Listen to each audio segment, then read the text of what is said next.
బంగ్లాదేశ్లో పరిస్థితి అస్సలు బాలేదు, ముఖ్యంగా హిందువులకు అస్సలు బాలేదు. అక్కడ 1,31,00,000 మంది ఉన్నారంట. బేసికలీ నాకు నంబర్స్ చెప్తాను మీకు, ఆశ్చర్యంగా ఉంటుంది అసలు. యాక్చువల్లీ 1940వ దశకంలో 28% హిందూస్ ఉండే అక్కడ, ఇవాళ 8.96%కి వచ్చారు.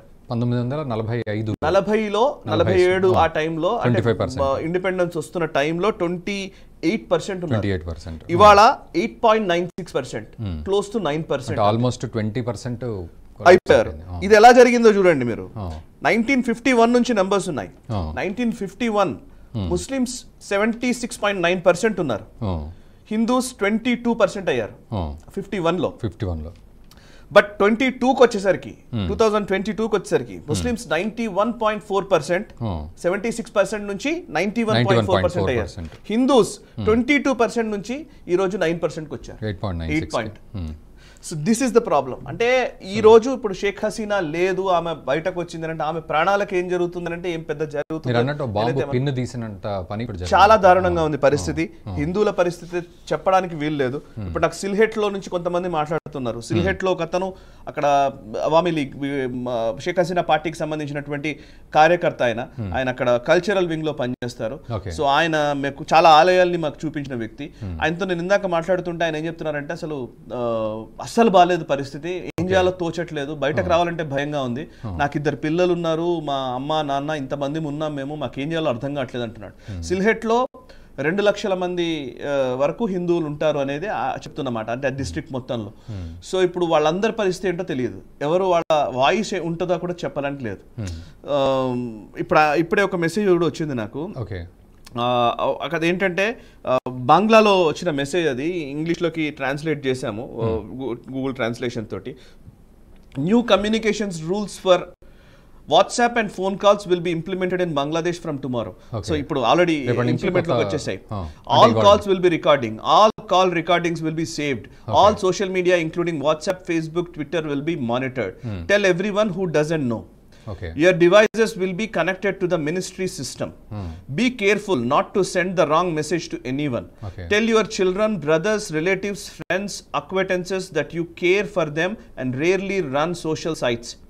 Don't send any irrelevant posts or videos, etc.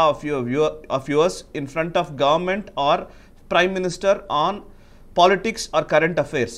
It is currently a crime to write or send messages on any political or religious matter. To do so can lead to arrest without warrant.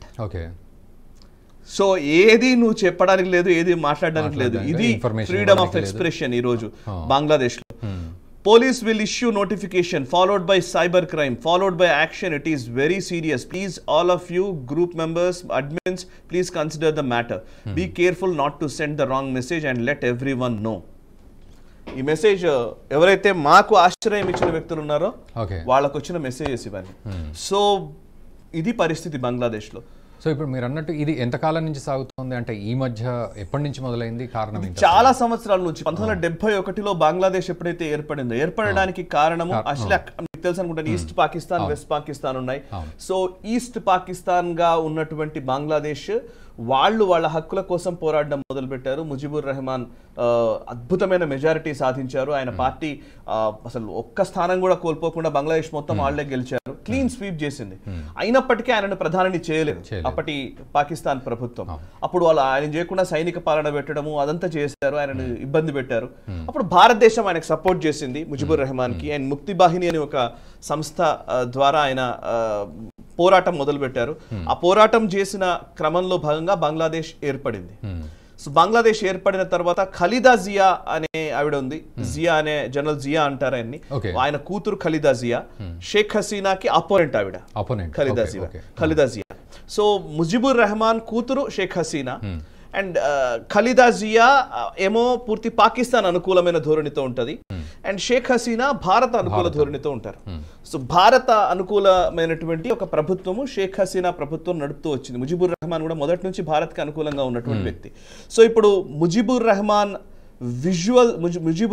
కి సంబంధించినటువంటి ఆ విగ్రహాన్ని ధ్వంసం చేస్తున్నారు అనంటే it's a serious message, direct message ఇస్తున్నారు. And ఇంకోటి ఏంటంటే ఆవిడ బంగ్లాదేశ్ నుంచి వచ్చింది. ఇప్పుడు నాకు ఒక వ్యక్తి చెప్తున్నది ఏంటంటే బంగ్లాదేశ్ నుంచి వచ్చిన షేక్ హసీనా గనక భారతదేశం ఆశ్రయం ఇచ్చినట్టయితే గనక ఆల్రెడీ ఇండియాకి వెళ్ళిపోయిందన్న ప్రచారమే అక్కడ ఇండియాకి వెళ్ళిపోయిందనే అక్కడ ప్రచారం చేస్తున్నారు కదా. సో ఆమె ఇండియా గనక ఆశ్రయం ఇచ్చింది షేక్ హసీనాకు అని అంటే ఇంకా ఎక్కువ మంది హిందువుల్ని చంపేస్తారు అక్కడ. ఇంకా ఎక్కువ మంది హిందువుల్ని చంపే అవకాశం.